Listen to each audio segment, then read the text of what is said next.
bagaimana caranya menghilangkan kegelisahan padahal kita tidak melakukan dosa dengan penuh kesadaran, katanya Ustaz.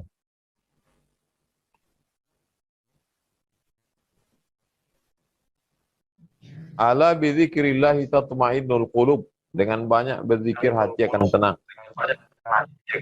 Istighfar. Yang pertama istighfar. Istighfar 100 kali. Astaghfirullahaladzim alladzi la ilaha illa huwal hayyul qayyum wa atubu ilaihi astaghfirullahaladzim. Habis istighfar salawat. Allahumma shalli ala sayyidina Muhammad wa ala ali sayyidina Muhammad 100 kali. Allahumma shalli ala sayyidina Muhammad wa ala. Habis itu tahlil la ilaha illallah, la ilaha illallah, la ilaha illallah, la ilaha 100 kali. Angka 100 itu bukan batasan. Hanya sekedar untuk latihan saja. Karena banyak orang kalau disuruh banyak-banyak, dia tidak hitung. Jadi bagus, kalau saya pribadi, istighfar 100, sholawat 100, la ilaha illallah 100. Boleh ditambah 1000, boleh ditambah 2000, untuk menguatkan hati. Lalu kemudian membaca Al-Quran, sholat sunat. Zikir, baca Quran, sholat sunat itu menenangkan hati. Janji Allah, ala bidzikrillah tatma'innul qulub. Walladzi anzala sakinata fi qulubil mu'minin. Allah yang menurunkan ketenangan. Allah yang menurunkan ketenangan ke dalam hati orang beriman. Hati kita itu tenang karena pertolongan Allah Subhanahu wa ta'ala. Tidak ada yang bisa menenangkan hati kecuali yang memiliki hati. Ya muqallibal qulub, engkau yang memiliki hati. Tsabbit qulubana, kokohkan hati kan ala dinik dalam agamamu, wa ala ta'ati dalam ketaatan kepadamu. Allahumma a'inni, tolong aku ala dzikrika, supaya hatiku selalu berzikir mengingat, wa syukrika, selalu bersyukur kepadamu, wa husna ibadatik, selalu beribadah dengan ibadah yang terbaik. Demikian, wallahu a'lam. Assalamualaikum warahmatullahi wabarakatuh, Ustaz. Waalaikumsalam warahmatullahi wabarakatuh. Saya Nisa Sapitri Azra dari Pekanbaru ingin bertanya. Baiklah, Ustadz, bagaimana cara kita kuat dalam tetap terus istiqomah, sedangkan lingkungan kita sendiri, contoh keluarga kita sendiri, misalnya ayah dan ibu kita, atau saudara-saudara kita yang lain, itu belum mendapatkan hidayah dari Allah Subhanahu wa Ta'ala. Terima kasih, Ustadz.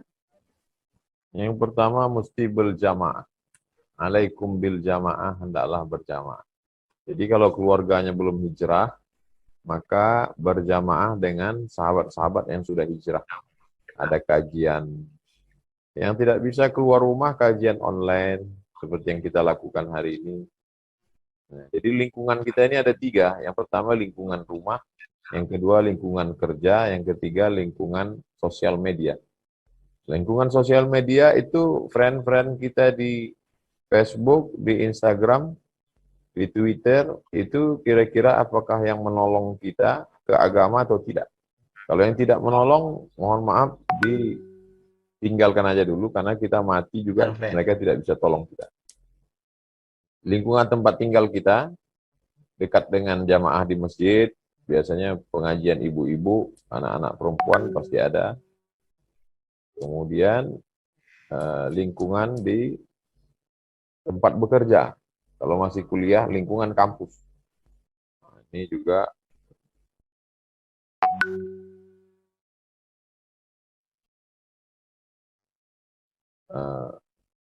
jadi cara yang pertama adalah berjamaah.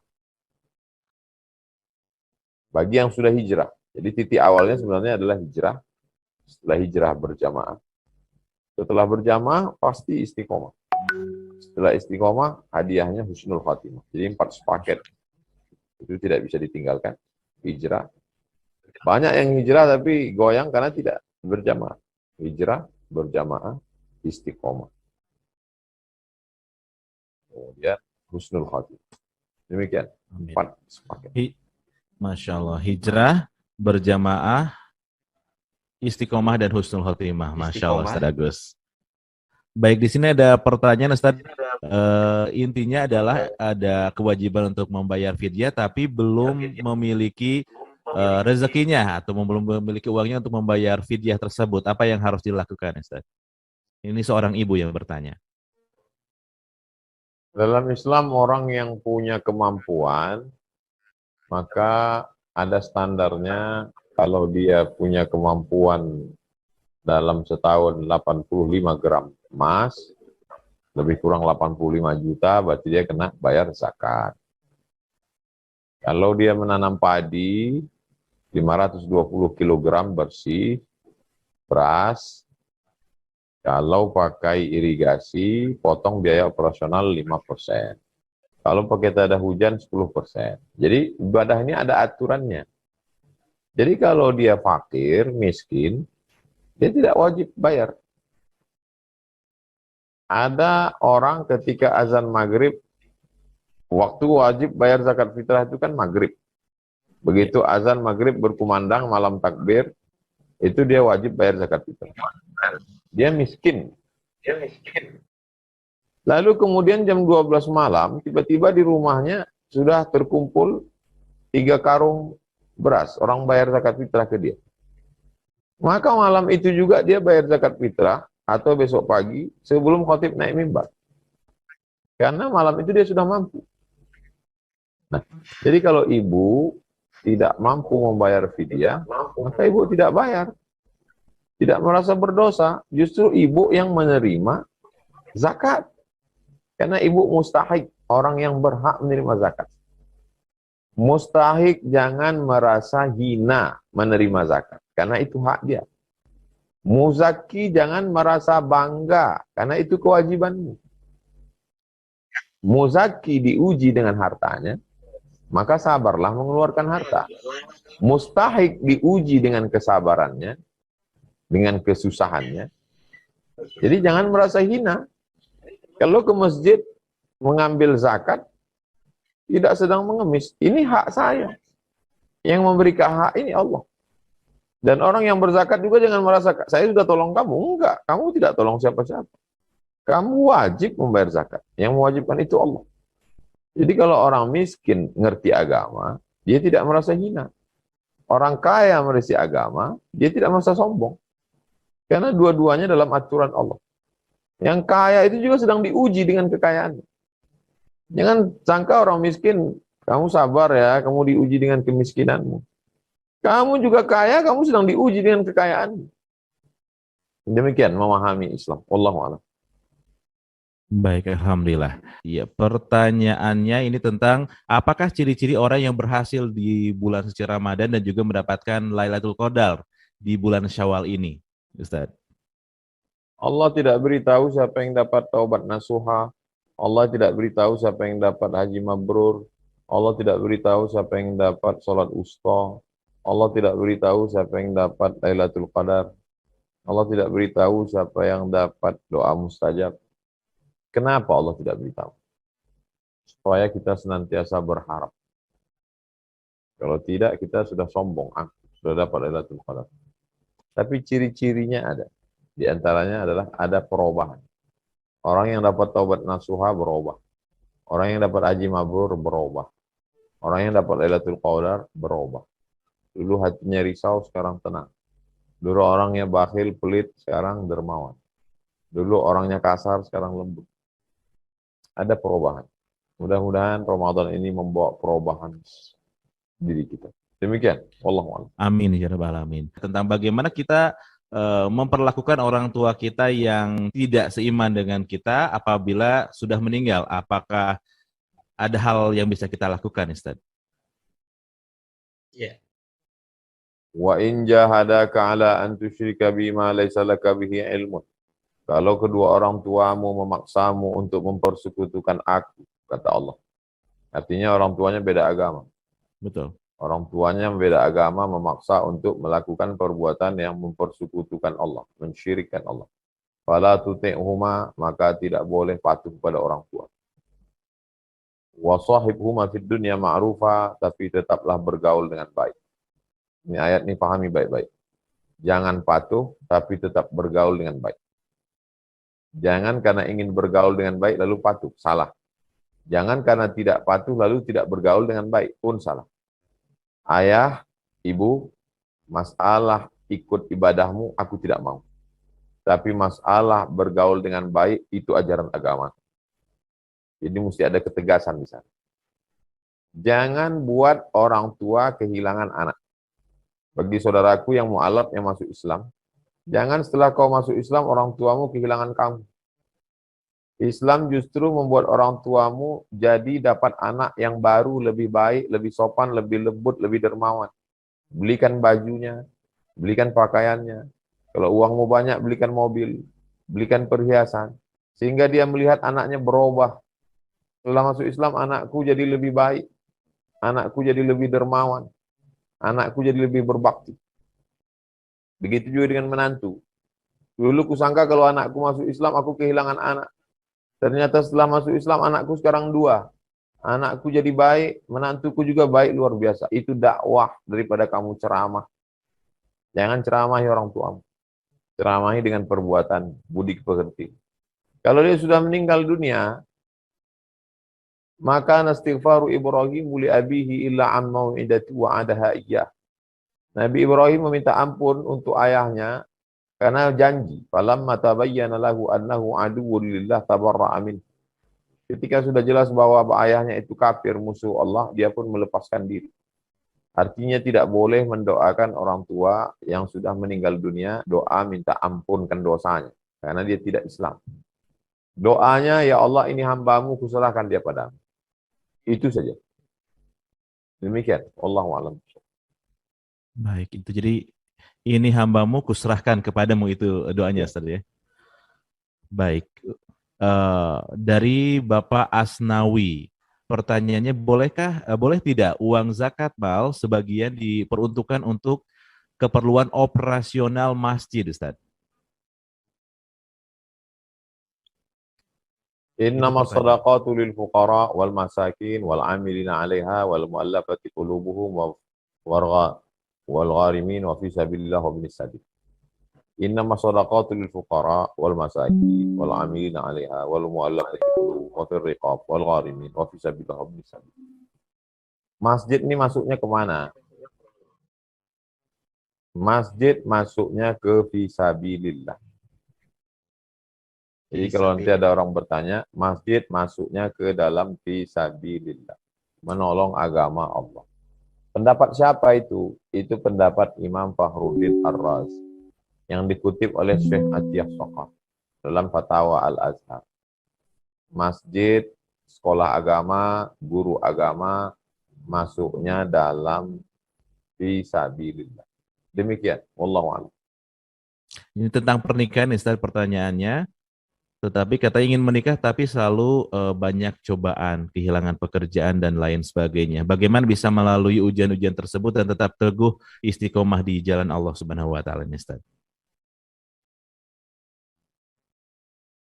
Allah membuat kita sakit, Allah buat kita susah, Allah buat kita kehilangan, bukan karena Allah lemah, tapi Allah hanya ingin melihat kekuatan kita. Allah ingin sujud kita lebih lama. Allah ingin hati kita lebih lembut.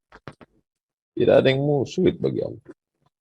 Tidak ada yang sulit bagi Allah. Innama amruhu iza arada syai'an ayaqula lahu kun fayakun. Berapa banyak orang-orang yang bertemu dengan istrinya tanpa pacaran, tanpa skenario.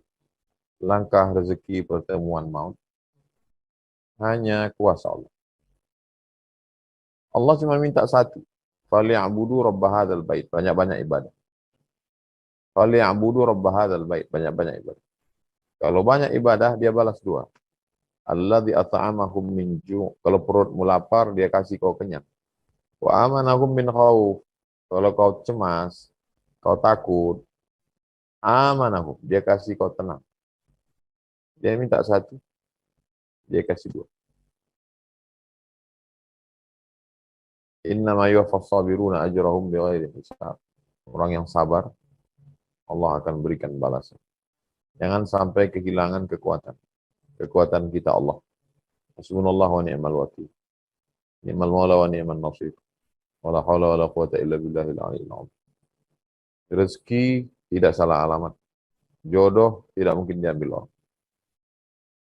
Rezekimu lebih tahu alamatmu daripada kamu tahu alamat rezeki. Wallahu a'lam bishawab.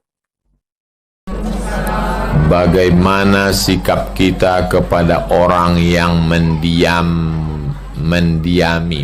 maksudnya mendiamkan kita, didiamkannya kita, memusuhi kita, tapi kita tak tahu salahnya apa. Saya kalau didiamkan orang, saya tanya, kau kenapa? Saya tanya. Kalau dia biasa ramah, biasa kalau jumpa, apa kabar Ustaz, tiba-tiba diam dia, kau diam kenapa? Ada orang menyampaikan sesuatu ke kau, saya tanya, supaya kita tidak salah sangka. Ya ayyuhalladzina amanu jtanibu katsiran minadh-dhann, jauhilah prasangka, inna ba'dadh-dhanni ismun, karena sebagian prasangka itu dosa. Ya Ustadz pula, udah saya undang baik-baik, kenapa Ustadz tak datang waktu anak saya nikah? Oh, aku datang. Bukan aku tak datang. Oh, jadi Ustadz datang waktu anak saya nikah? Saya datang. Kenapa tak nampak saya Ustadz di dalam? Aku datang sampai pintu, aku balik. Kenapa Ustadz balik? Karena kalian sambut pakai organ tunggal. Lagunya Jatuh Bangun Aku Mengejarmu. Penyanyinya pakai rok pendek. Daripada aku salah suap, masuk rendang tuh ke hidung, bagus aku balik. Jadi dengan klarifikasi itu mengajar dia bahwa kita tak datang itu bukan kita yang salah tuh dia. Menghadiri walimah itu sunnah, tapi menengok orang membuka aurat itu haram. Kalau bertentangan antara yang sunnah dengan yang haram, mana yang dipakai? Meninggalkan yang haram. Kenapa kita masuk ke dalam haram? Nah, itu sekaligus mendidik dia. Sampailah hati Ustaz. Kemarin waktu pulang, kenapa Ustaz tak buka kaca mobil? Udah dipencet, macet. Rusak. Jadi tidak semua orang yang nggak buka kaca mobil itu sombong. Ada juga yang mobil itu rusak. Kenapa tak pencet klekson? Klekson mati. Asal dipencet keluar air. Itu namanya tabayyun. Dalilnya in ja'akum fasiqun binaba'in fatabayyanu, klarifika, tanya. Jadi kalau ada orang mendiamkan, kita tanya, oh kenapa kau diamkan aku? Suka hatiku lah, mulut-mulut aku, lidah-lidah aku. Apa urusan kau? Urus aja surgamu, urus nerakaku. Berarti dia ini sedang sensi. Kita sudah minta maaf, tapi dia tak mau memaafkan. Kita hanya mengurus urusan kita. Minta maaf itu urusan siapa? Urusan kita. Masalah memaafkan itu urusan siapa? Urusan dia. Jangan urus urusan dia, urus saja urusan kita. Sekarang banyak orang tak mau minta maaf karena diurusnya urusan orang. Kau kenapa tak minta maaf? Iya kalau dia maafkan aku. Kalau tidak, itu urusan dia. Apa pula kau urus? Berdoa ini urusan kita. Masalah makbul tak makbul itu urusan Allah. Apa pula urusan dia? Maka kita berdoa. Ini banyak orang, kok kenapa tak berdoa? Alah, doa yang lama aja belum makbul Pak Ustaz. Itu urusan Allah. Urusan kau berdoa. Kata Allah, ud'uni, berdoalah padaku, astajib lakum, ku kabulkan doa. Ini banyak orang mencari bambu, memasang tali kail pancing, meletakkan umpan di ujung, meletakkannya di tepi kolam. Itu urusan kita. Masalah ikannya datang tak datang, itu urusan Allah. Dipasang pancing 3, yang satu umpannya cacing, yang satu umpannya katak, yang satu umpannya wafer. Begitu mau ditarik, yang satu umpannya hilang, yang satu kailnya hilang, yang satu sama-sama bambunya hilang. Bersedihkah kita? Tidak. Kita tetap bersyukur sama Allah karena kita sudah berusaha. Pulang ke rumah, husnuzon, rupanya Allah mau ngasih kita bukan ikan mentah, ikan masak di antara orang. Assalamualaikum Pak Ustadz. Waalaikumsalam. Tadi suami saya habis mancing, teringat dia Ustadz, ini ada gulai. Hah, yummy. Husnuzon kepada Allah SWT. Jadi ibu minta maaf aja. Masalah dia memaafkan tak memaafkan itu urusan dia. Yang penting kita sudah lepas. Assalamualaikum WRWB. WR itu warahmatullah, WB wabarakatuh. Ustadz izin bertanya, apakah ada kelas untuk ibu-ibu, kelas tahsin dan tahfiz untuk ibu-ibu?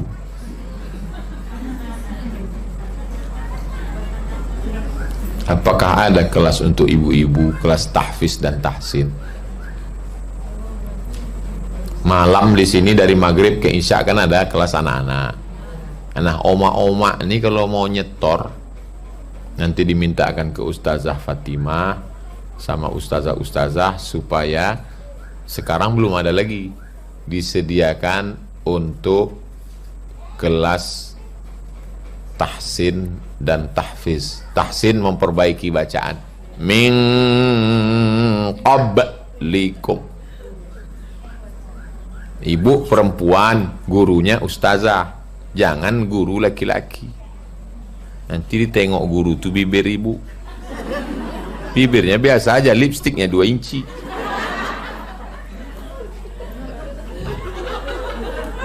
Hindari guru laki-laki. Kalau laki-laki muridnya, maka gurunya juga laki-laki. Menghindari pelecehan seksual.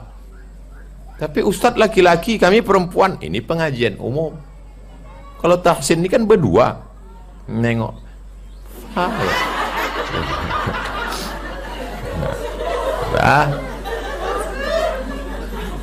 Kemudian kalau tahfiz itu menyetorkan hafalan. Misalnya ibu sudah hafal surat-surat pendek. Tadi kan Pak Ustadz kita sebulan 4 kali. Ya.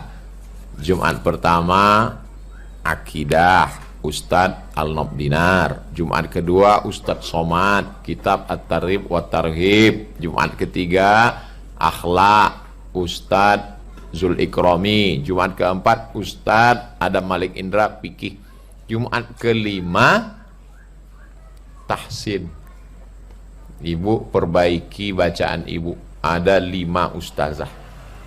Kalau ibu ada hafalan, storkan hafalan ibu ke Ustazah Sema, Ustazah Anissa, Ustazah Fatimah.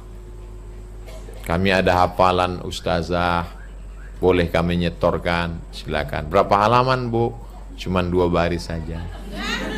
Apa itu? Inna a'toina.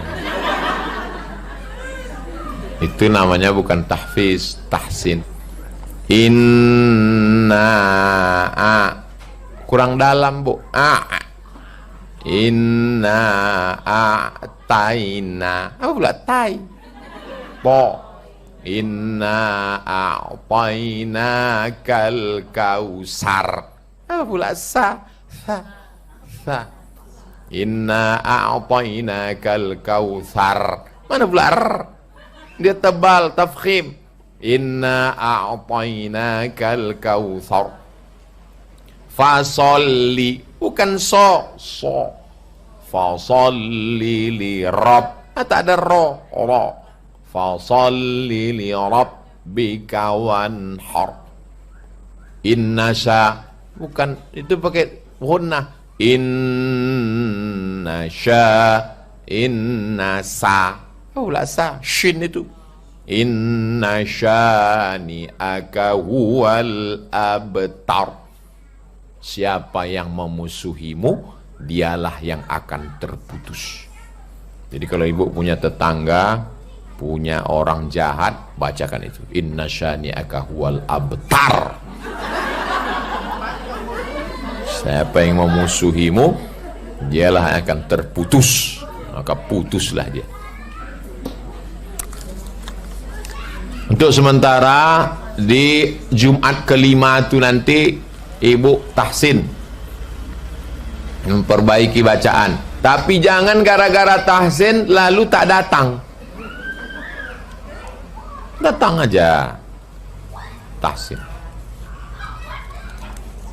Selama ini baca yasinnya sama-sama. Nanti pas tahsin itu 5 ayat, 5 ayat. Baca bu.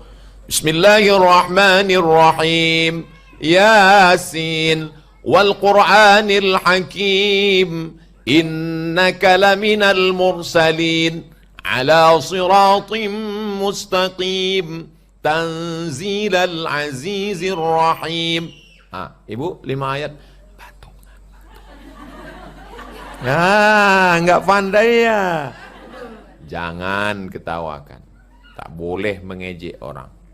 Boleh jadi hati dia lebih ikhlas diterima Allah. Tapi jangan dibalik. Aku memang tak pandai ngaji, tapi hatiku bersih.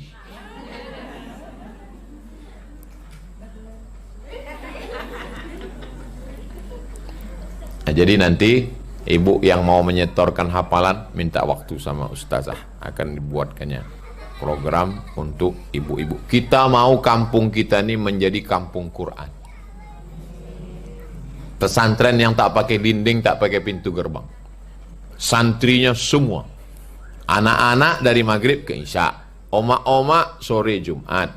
Bapak-bapak, terserah dialah kapan dia mau. TK, tahfiz, SD, tahfiz, SMP, tahfiz, SMA, tahfiz. Mau datang ke rumah,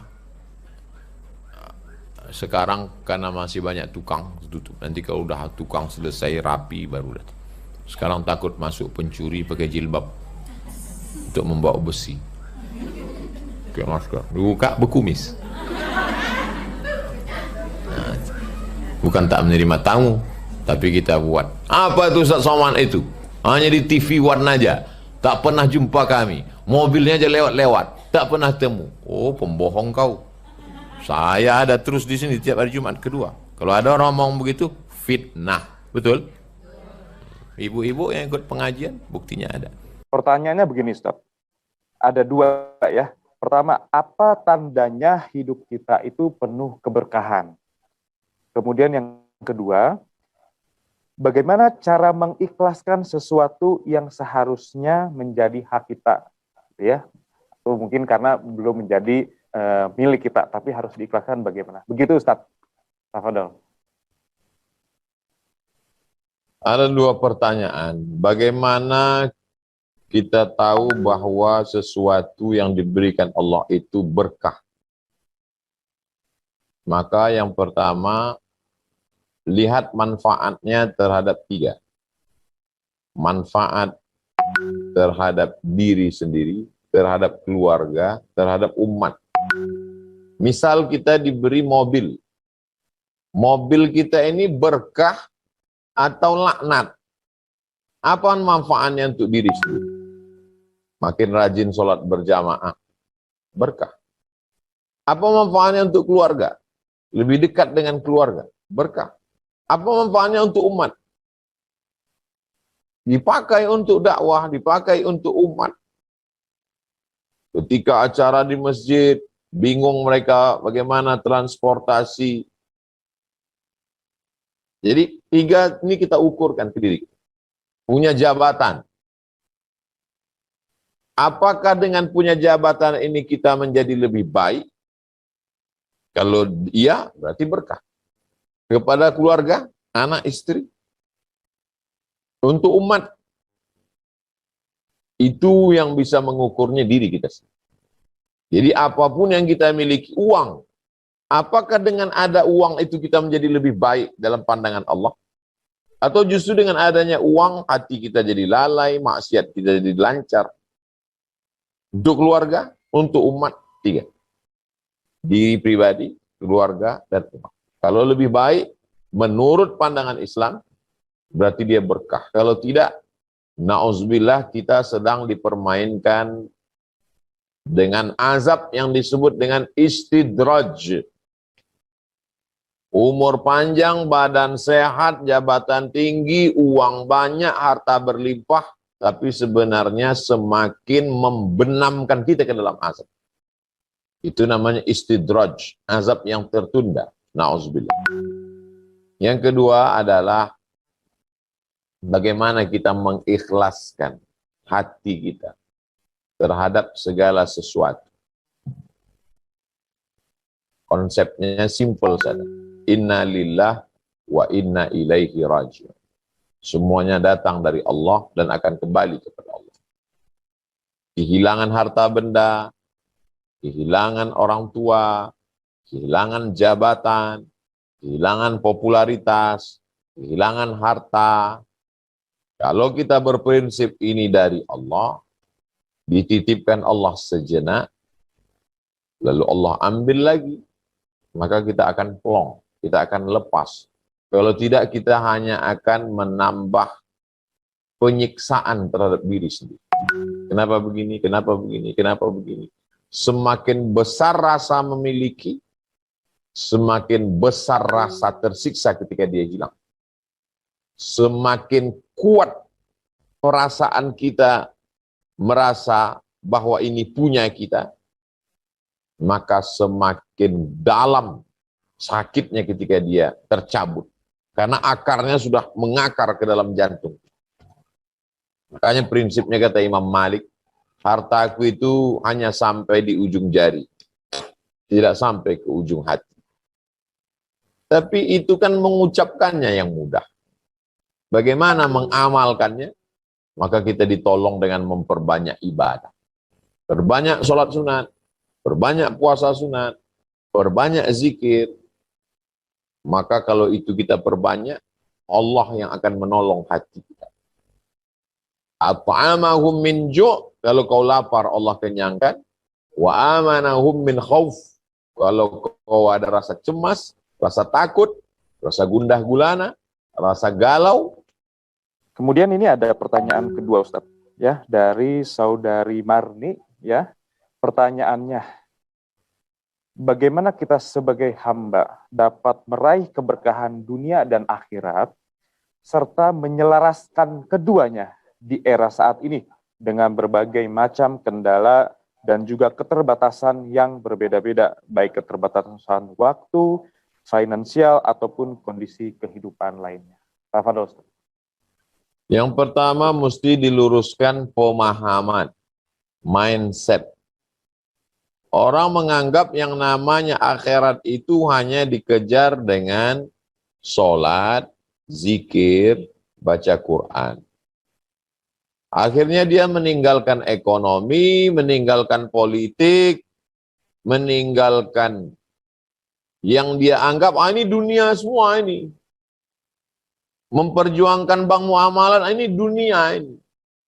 Memperjuangkan menjadi anggota legislatif, menjadi bupati, DPR, ini dunia ini. Ini salah. Karena kalau orang Muslim tidak memperjuangkan Islam melalui ekonomi dan politik, akan diambil orang lain.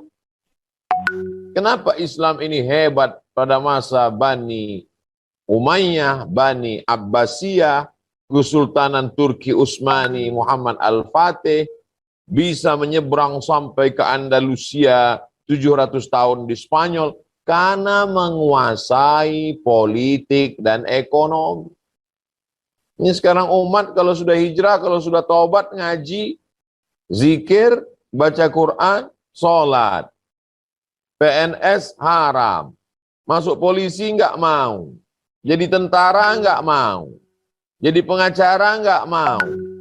Ini dunia semua. Ini keberhasilan sekuler. Sekuler diambil dari kata saikulum. Memisahkan agama dengan kehidupan. Kamu beragama saja, masalah kehidupan kami yang ambil. Itulah yang dikatakan Belanda dulu. Kamu jangan ngurus tanah, kamu jangan ngurus air. Tanah biar kami yang ngurus. Akhirnya Belanda nanam tembakau, menanam cengkeh, menanam kayu manis. Umat Islam disuruh berzikir. Tapi ulama kita cerdas. Mereka berjihad. Kalau selama ini yang dikambing hitamkan adalah ulama-ulama tasawuf. Dianggap ulama tasawuf ini meninggalkan dunia. Bagaimana mungkin ulama tasawuf meninggalkan dunia? Syekh Yusuf Makassar dari Sulawesi Selatan melawan Belanda. Puncak dari zikir adalah jihad. Jadi mereka bukan sekedar la ilaha illallah, la ilaha illallah. Puncak dari zikir itu adalah jihad. Makanya Belanda memusuhi Syekh Yusuf. Mereka buang ke Ceylon, Sri Lanka. Sampai di Ceylon dia berdakwah. Orang Sri Lanka masuk Islam. Dibuang ke Afrika Selatan. Penyebaran Islam di Afrika Selatan salah satunya adalah karena perjuangan Syekh Yusuf Makassar. Syekh Abdul Somad Al-Flembani dari Palembang, dari Pulau Sumatera. Tasawuf, tarekat Sammaniyah. Apa yang beliau lakukan? Menulis kitab jihad, fadail jihad, dan beliau pun gugur dalam perang jihad ketika Siam, Siam, Thailand sekarang menyerang kerajaan Kedah. Beliau datang ke Kedah dari Palembang untuk membantu tentara Kedah, meninggal dalam jihad fisabilillah. Jadi sekarang banyak orang Islam kalau sudah ngaji, sudah hijrah, meninggalkan bank, meninggalkan politik, meninggalkan ekonomi, diambil oleh orang lain. Bagaimana keberkahan akan turun? Silakan hijrah dari bank konvensional, tapi tetap di ekonomi umat, bank syariah, bank muamalat. Silakan hijrah dari politik yang jahat, cakar-cakaran, menelan kawan, menjegal kawan seiring, menggunting dalam lipatan, tapi berpolitik yang menolong agama Allah. Kalau duduk, keluarkanlah perda syariah. Tidak boleh jual khamar di pinggir jalan. Silakan duduk menjadi anggota legislatif DPR RI, keluarkan undang-undang yang diakui oleh Negara Kesatuan Republik Indonesia yang menolong ekonomi syariah. Kepala-kepala daerah silakan bertarung jadi bupati, wali kota, gubernur, tapi kemudian setelah duduk, tolong setiap kabupaten, kota berdiri bank muamalat. Ketika itu terjadi, maka selamat umat ini. Bukan memandang umat ini dengan kebencian, tapi memandang dengan kasih sayang. Jangan sampai mereka makan haram. Jangan sampai gaji mereka tidak terselamatkan. Alhamdulillah, uangnya diselamatkan dalam bank muamalat. Program-program infak, zakat, wakaf, sedekahnya diselamatkan melalui program BMM, Baitul Mal Muamal. Demikian, wallahu a'lam bishawab. Masya Allah. Syukran Ustaz. Mudah-mudahan menjawab pertanyaan yang tadi disampaikan ya. Kemudian ada pertanyaan keempat Ustaz. Izin masih ada 2 lagi ya Ustaz ya. Nah ini kemudian hadir dari Saudara M. Lutfi Mustafa. Ustaz, kiat-kiat apa saja atau metode apa saja yang kita lakukan untuk membangun dan membangkitkan sinergi untuk menggapai berkah? Jadi kiat-kiatnya mungkin Ustaz, step-stepnya seperti itu. Tafadhol Ustaz. Yang pertama, bahwa semuanya mesti lillah. Berkah itu datangnya dari Allah. Tidak mungkin berkah itu datang kalau tidak lillah. Mau jadi apapun. Menjadi pegawai bank muamalat niatnya lillah. Menolong agama Allah. Baru berkahnya datang. Yang kedua, niatnya untuk bermanfaat untuk hamba Allah. Khairun nas anfa'uhum linnas.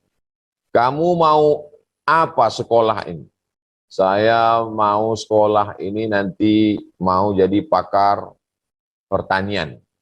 Terus kalau sudah jadi pakar pertanian, nanti saya mau tanam kelapa sawit, tanam karet, tanam karena Indonesia subur. Habis itu punya uang banyak, liburan. Belum datang barokah. Tapi kalau niatnya saya mau buat kebun sayur, nanti sekian persen sayurnya untuk pondok tahfiz Quran gratis. Kalau berhasil perkebunan kelapa sawit, nanti 100 hektarnya untuk Islamic Center biaya operasional. Baru barokahnya datang. Kalau hanya sekedar kerja, dapat gaji, punya uang, beli rumah, beli mobil, nikah, liburan, maka semua manusia dapat. Lalu orang yang berkah itu apa? Ada melimpah untuk hamba Allah. Kalau itu kita lakukan, maka barokahlah rezeki kita, barokah anak-anak, barokah keluarga, barokah jabatan, barokah pekerjaan, barokah ziyadatul khair lebih dari semestinya. Semua anggota dewan dapat gaji, dapat tunjangan.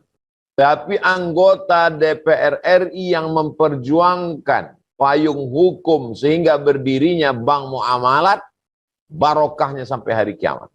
30 tahun sudah. Yang ninggal 10-20 tahun yang lalu sampai hari ini mengalir pahalanya.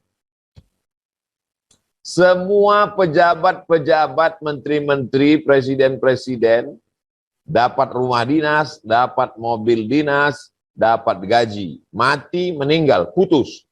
Tapi yang memperjuangkan bank muamalat, barokah sampai hari kiamat. Kenapa? Sampai 30 tahun umur bank muamalat, pahalanya mengalir ke mereka. Tanpa kita sebutkan namanya. Jadi siapa yang mau umurnya panjang setelah kematian tetap hidup abadi, buatlah amal yang lillah, bermanfaat untuk agama, bermanfaat untuk umat. Barokahnya datang, insya Allah. Demikian. Wallahu a'lam bishawab. Alhamdulillah, Masya Allah, Ustaz. Baik, mudah-mudahan menjawab pertanyaan tadi yang disampaikan oleh Saudara M. Lutfi Mustafa, ya. Nah, Alhamdulillah Ustaz, ini pertanyaan terakhir yang akan saya sampaikan. Ada dari Saudara Khairul, ya, yang bertanya, apa yang bisa kita lakukan agar bisa berkontribusi secara maksimal untuk membangkitkan ekonomi umat? Tafadhol, Ustaz. La yukallifullahu nafsan illa wus'aha. Allah tidak membebani sesuai kemampuan. Saya sebagai ustadz, sebagai guru agama, menjelaskan sesuai kemampuan saya. Aspek hukum, saya jelaskan. Kalau kamu mau dapat amal jariah, bangkitkanlah ekonomi umat. Datang jamaah bawa keripik, datang jamaah bawa kerupuk, datang jamaah bawa gula aren, datang jamaah bawa kain batik. Itu apa? Kain batik, mari sini. Jamaah yang mau mendapatkan batik ini silakan hubungi kontak nomor berikut ini. Anda yang mau makan gula merah halal, silakan dapatkan nomor ini. Masukkan ke Instagram, masukkan ke YouTube. Sesuai dengan kemampuan saya. Maka saudara-saudaraku yang menjadi think tank, pemikir otaknya di bank muamalat, berpikirlah. Tidak lagi berpikir mau mendirikan bank muamalat, sudah berdiri. Payung hukumnya sudah ada, umurnya sudah 30 tahun. Berpikirlah apa program-program keumatan untuk pondok pesantren, untuk anak tahfiz Quran, untuk anak muda yang belum dapat pekerjaan. Berpikirlah bagaimana supaya bank muamalat ini berkembang. Bagian mengiklankannya kasih ke saya. Sesuai dengan kemampuan. Ustadz Somad tolong buatkan video kalimatnya ini.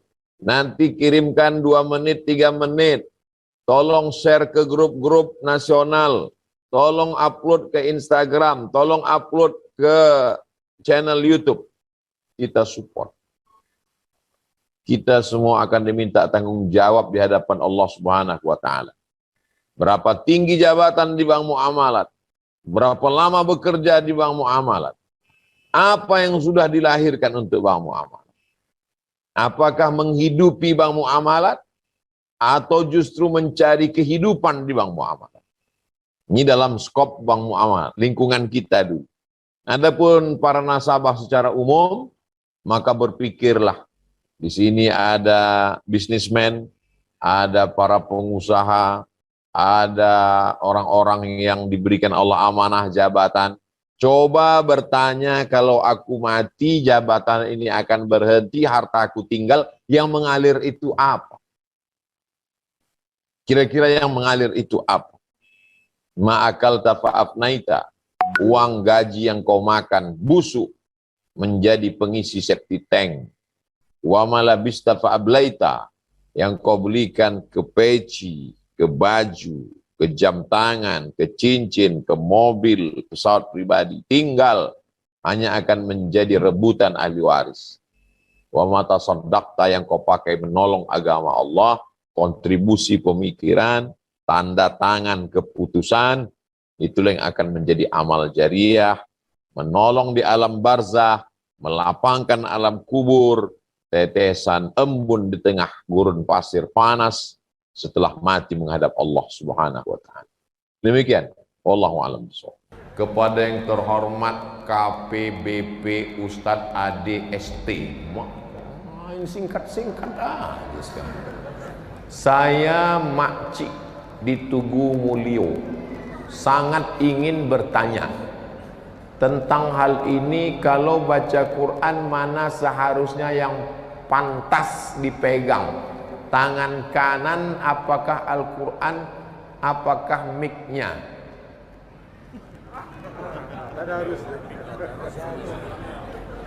Quran tak boleh diletakkan di lantai. Quran mesti pakai rehal. Kalau tak ada rehal, bantal. Tak ada bantal, entah buku-buku. Tak boleh Quran dijadikan sebagai alas. Quran di bawah, tisu di atas. Quran di bawah, remote di atas. Tak boleh. Quran mesti lebih tinggi di atas. Letakkan Quran, mic-nya dipegang. Kalau memegang mic, mic-nya di kiri, Qurannya di kanan. Memuliakan Quran. Membaliknya tak boleh pakai air liur. Memegang Quran tak boleh ditentang. Memegang Quran. Mencium Quran, memuliakan Al-Quran. Sahabat Nabi mencium Al-Quran, memuliakan Al-Quran. La yamassuhu illal mutahharun. Tak boleh menyentuh Quran kalau tidak dalam keadaan suci, berwudu.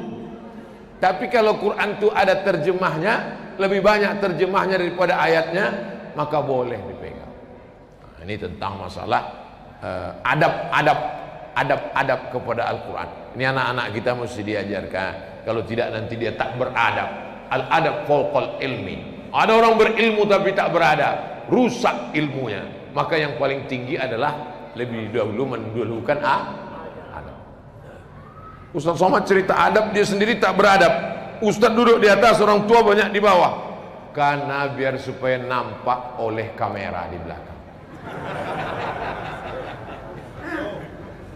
Kalau Al-Quran dipegang tangan kiri, apakah hukumnya tetap mendapatkan kebaikan semata? Ini bukan masalah halal haram, tapi ini masalah adab. Seeloknya, sepantasnya adalah Al-Quran dipegang tangan kanan. Tapi kalau luka darurat segala macam, boleh dipegang tangan kiri. Begitu juga dengan berzikir.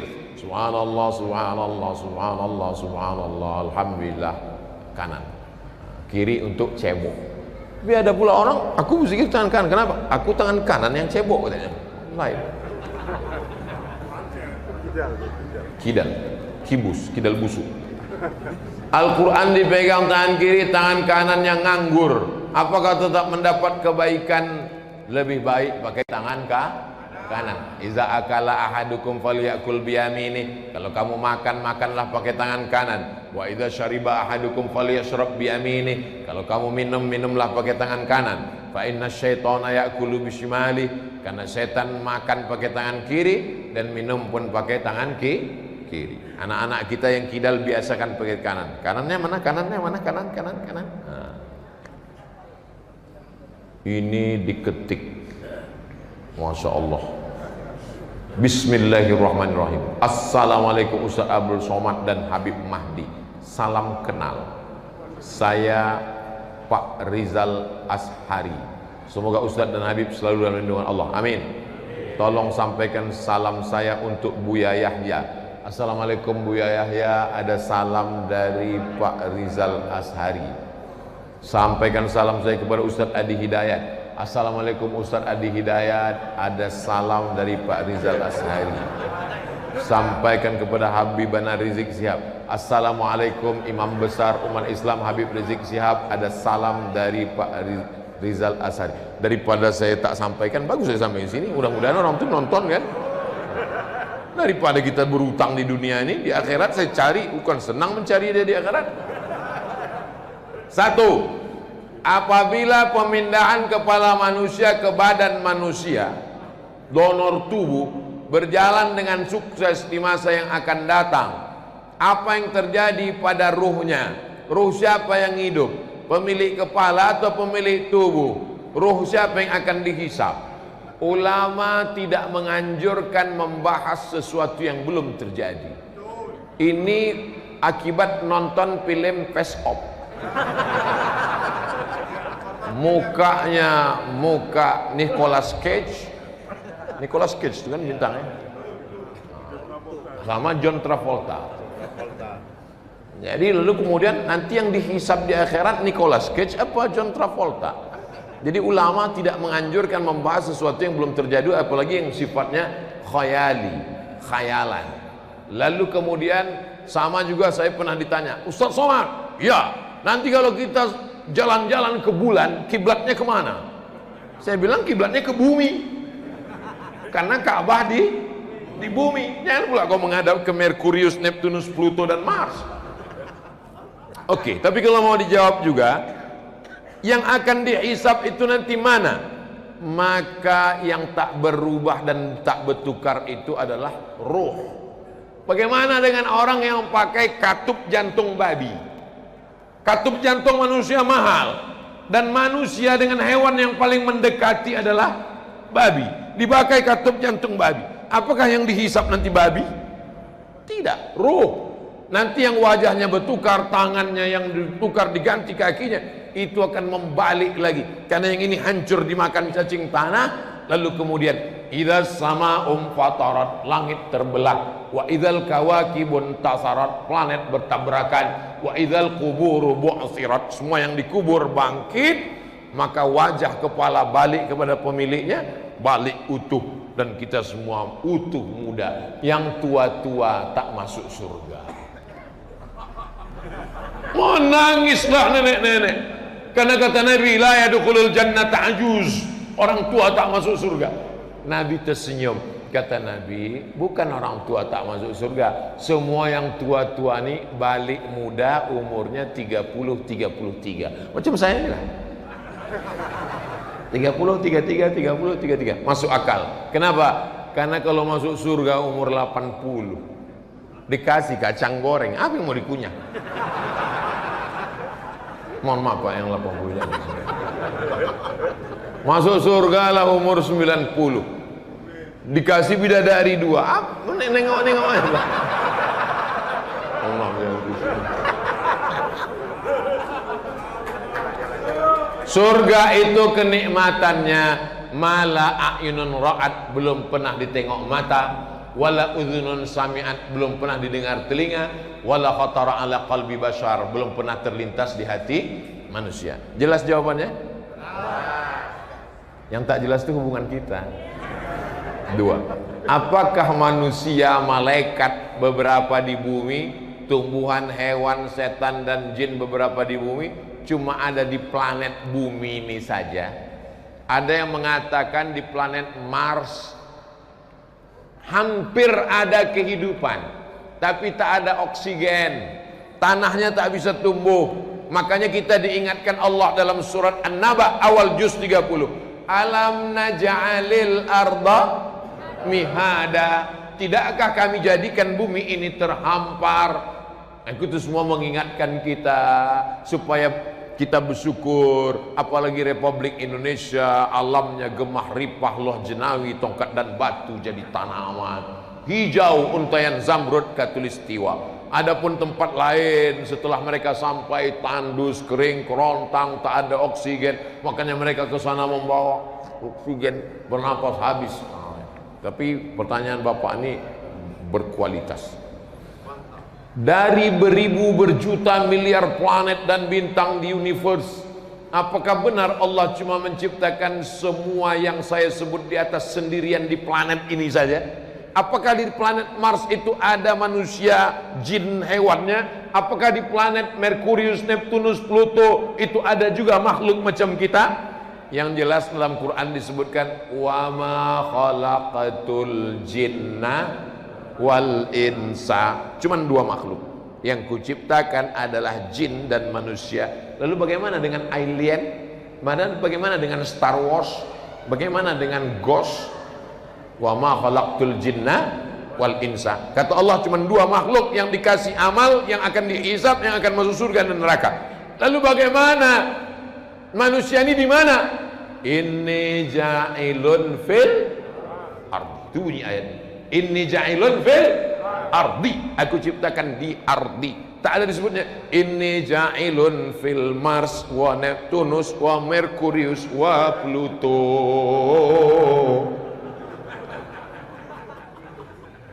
Jadi kita disuruh berpikir sesuatu yang dekat-dekat saja. Afala yanzuruna ilal ibili kaifa khuliqat wa ilas samai kaifa rufi'at wa ilal jibali kaifa nusibat wa ilal ardi. Ini semua yang dekat-dekat. Tapi pertanyaan ini tak juga salah, karena anak-anak kita nanti juga pasti akan bertanya, ayah, iya, apakah Superman, Batman dan Naruto nanti dihisap di akhirat?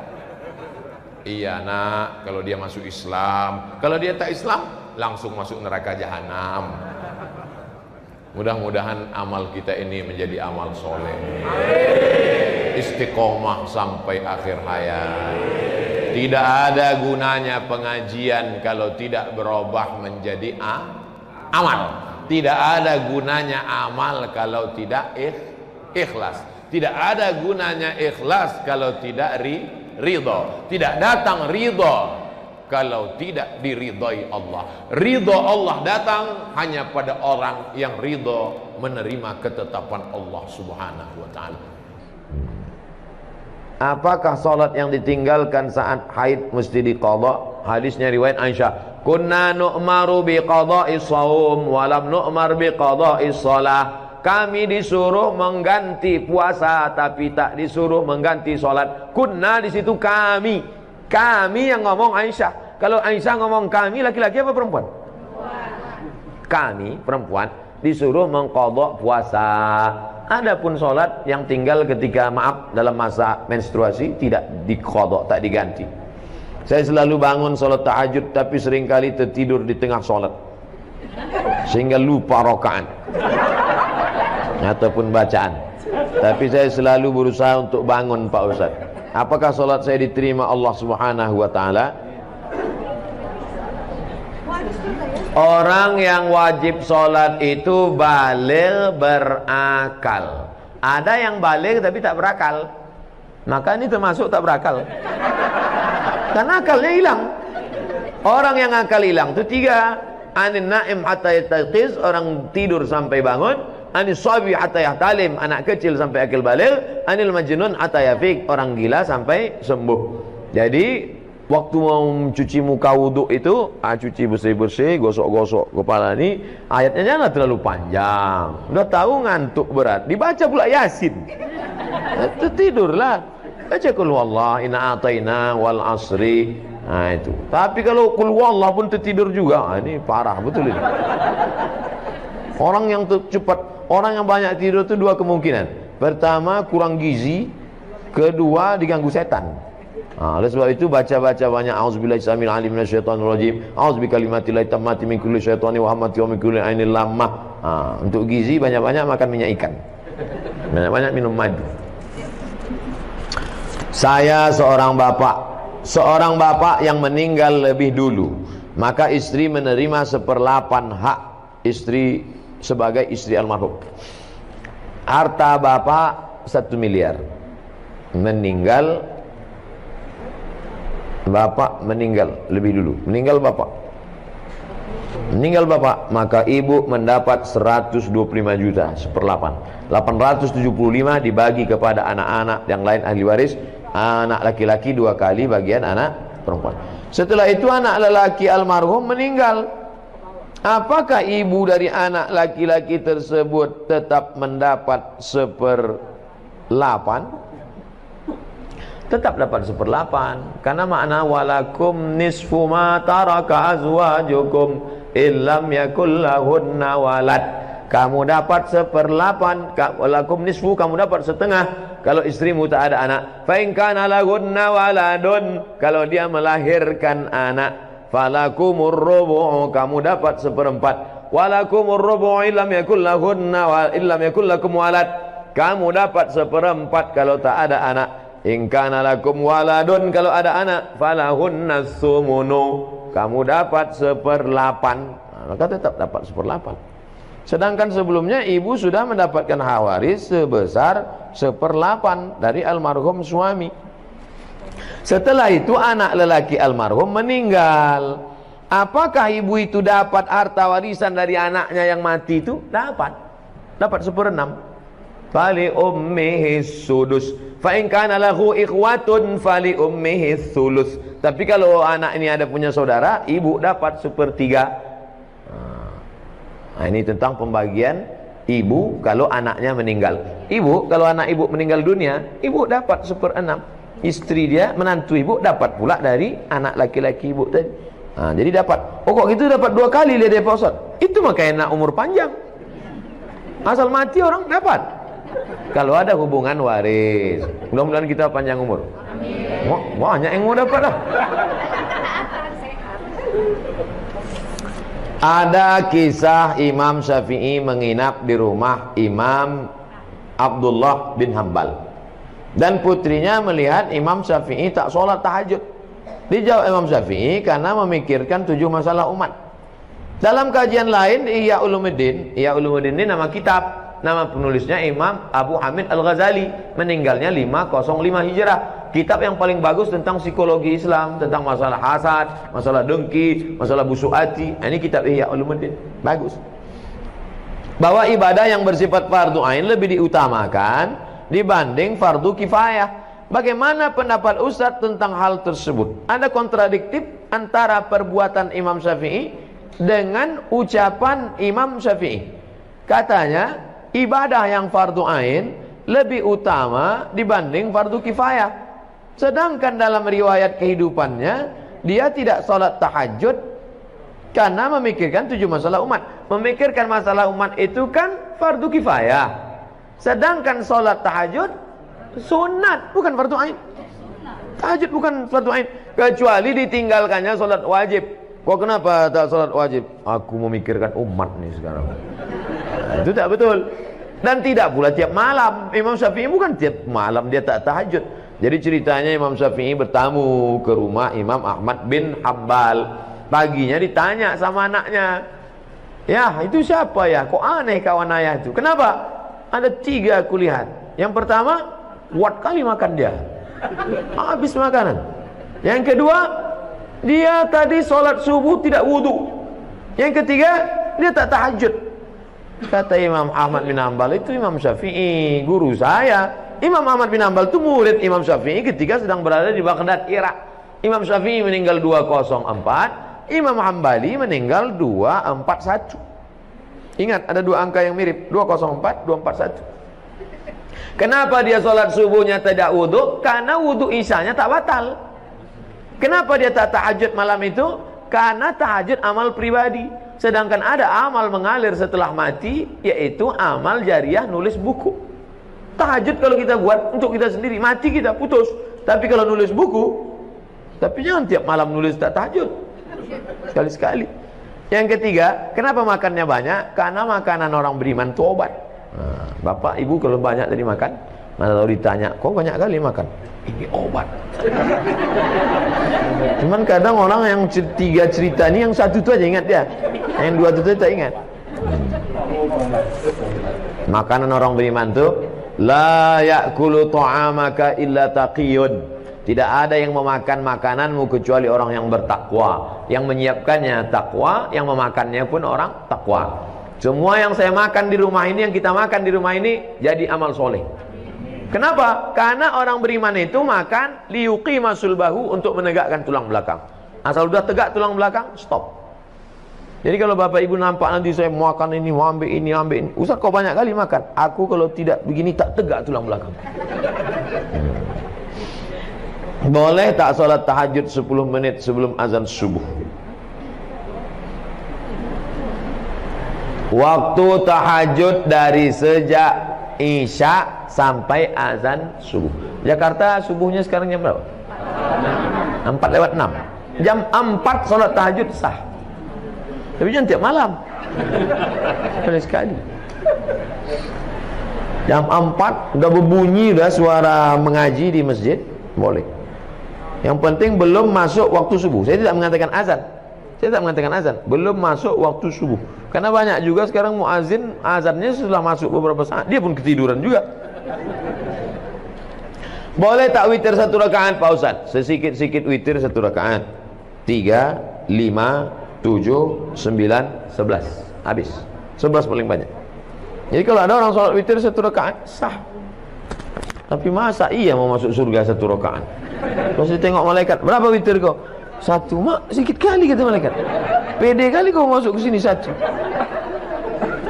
Imam Ahmad bin Ambal, Imam Hambali, sholat dari Isya sampai subuh. Nabi, wala sawfa yu'tika rabbuka fatardo, apapun yang kau mau ku kasih Muhammad, sampai bengkak kakinya. 1 rakaat mau masuk surga. Kau masuk surga? Ya Allah, di kaki 5-nya pun tak apa-apalah. Mudah-mudahan kita masuk surga Jannatul Firdaus. Idza sa'altumullah, kalau kau minta kepada Allah, fas'aluhul firdaus, mintalah surga Jannatul Firdaus. Bagaimana hukumnya kalau suami berselingkuh? Apakah sebaiknya bagaimana kalau suami garis miring istri? Suami atau istri berselingkuh, apakah sebaiknya suami istri itu minta cerai atau gimana Pak Ustaz?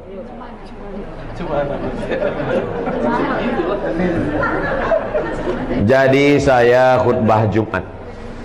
Selesai saya khutbah Jumat, datanglah bapak-bapak menangis. Ada apa Pak? Saya tenangkan dulu. Setelah tenang, apa masalahnya? Istri saya berselingkuh sama kepala dinas. Gara-gara sering pergi keluar kota. Kalau ku tanya, kata dia udah macam ayahku dah. Bapak tu pun katanya udah macam anakku. Berawal, tua kali udah. Berawal dari macam, berakhir dengan macam-macam. Nah itulah, ini pelajaran, jangan sampai menganggap udah macam ayahku, udah macam abangku, udah macam adikku ya. Banyak orang ini menganggap masalah sholat, aku ikut Allah. Masalah puasa, aku ikut Allah. Tapi masalah pergaulan ini, aku lebih tahu daripada Allah. Ya. Nah, ini studi kasus. Saya tidak menjawab ada di dalam kitab. Tidak. True story, kisah nyata. Pak Ustadz, ini udah berselingkuh 2 tahun. Terus gimana? Dia sudah tobat. Saya katakan, kalau hitam katakan hitam, kalau putih katakan putih. Kalau padi katakan padi, jangan sampai tetampi-tampi. Kalau jadi katakan jadi, jangan sampai tenanti-nanti. Kenapa ke situ pula begini? Kalau kau sanggup terima dia, terima. Tapi kalau tak sanggup, lepaskan baik-baik. Istikharah dulu, kasih waktu 1 bulan, 2 bulan, 3 bulan. Gimana sanggup? Insya Allah sanggup Pak Ustaz. Serius sanggup? Sanggup Pak Ustaz. Oke lah, jagalah. Sebulan sesudah itu datang lagi. Tak sanggup saya Pak Ustaz. Asal saya dekat, terbayang saya wajah selingkuhan. Membara rasanya dalam. Tapi kemarin kau bilang sanggup. Pelintat-pelintut ini. Tak betul, cakapnya tak bisa dipegang. Binatang itu yang dipegang talinya. Kalau orang yang dipegang cakapnya. Kalau orang tak bisa dipegang cakapnya, ikatnya pakai tali. Disitulah baru saya tahu bahwa tidak ada laki-laki yang bisa menerima woman used yang sudah dipakai orang lain. Terbayangnya muka laki-laki, tak bisa dia terima. Oleh sebab itu ujung-ujungnya dilepaskannya juga. Maka jangan pernah terjerumus dalam jaga diri baik-baik. Karena tak ada laki-laki yang bisa. Kalau ada laki-laki yang bisa menerima, mungkin ada, tapi saya belum jumpa lagi. Mungkin ada yang bisa. Kau terima dia? Saya terima Pak Ustaz. Kenapa kau terima? Karena saya lebih banyak pula dari itu lagi. Bisa jadi. Nah, oleh sebab itu. Nah, oke lah, kita husnuzan, mudah-mudahan bisa diterima. Amin. Tapi kalau bisa kau terima, jangan kau ungkit-ungkit, jangan kau ungkap-ungkap, tutup. Mestinya kau tak perlu buka buku diariku, hanya akan menambah lukamu. Lagu Krisdayanti.